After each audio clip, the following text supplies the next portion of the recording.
gözünden bir haber. Gafil uyan, gafil uyan. Mövlana Muhammed Füzuli buyurur: Buyurma tövbə bana, ol şərabdən nasih, ki görsə anı tutar, cəzmi tərk tövbə nəsuh. Ey nəsihət verən, mənə o şərabdan tövbə eləməyi buyurma ki, onu, yəni şərabı görsə, nəsuh belə tövbəsini tərk etməkdə qərarlı olar. Görəsən beytdə adı çəkilən nəsuh kimdir? Tövbə-i nəsuh ifadəsi Qur'an-ı Kərimin Təhrim surəsinin 8-ci ayəsinin ilk hissəsində bu cür keçməkdədir.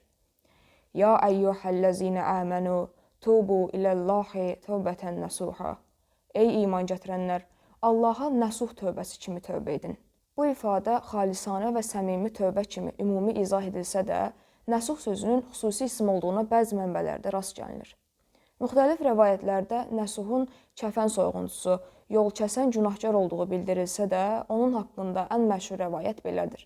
Mövlana Cəlaləddin Ruminin məsnəvisində keçən rəvayətə görə, nəsuh qadın hamamında işləyən bir kişi idi. Səsinin incəliyinə və üzündə tük çıxmadığına görə kişi olduğunu hər kəsdən gizlədə bilirdi. O bu əməlindən dəfələrlə tövbə eləsə də, ancaq hər dəfə tövbəsini pozurdu.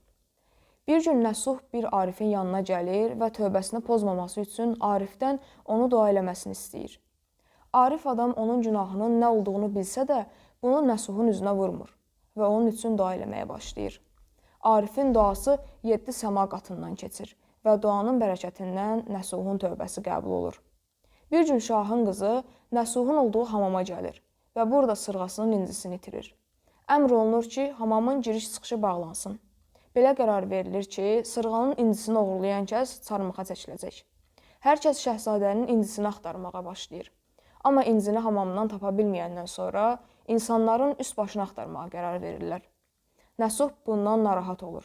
Çünki hər şeyin üstünün açılmağına az qalmışdı. O kənara çəkilir.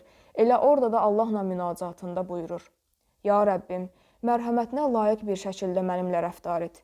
Sanki məni hər deşikdən bir ilan çalır. Əgər mənə bu dəfə səttarlıq etsən, yəni günahlarımın üstünü örtsən, mən hər edilməməli işdən tövbə edərəm. Bunları deyib tövbə edir. Halı o qədər pərişan olur ki, huşunu itirib yerə yıxılır. Birdən şəhzadənin incisi tapıldı qışqırtısı Nəsuhu oyadır. Artıq onun səmimi tövbəsi qəbul olmuşdu.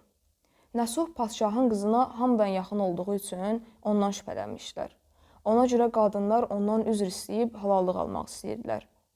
Tövbəsi qəbul olandan sonra şahın qızı onu xüsusi hamam xidmətçisi olaraq işə dəvət edir.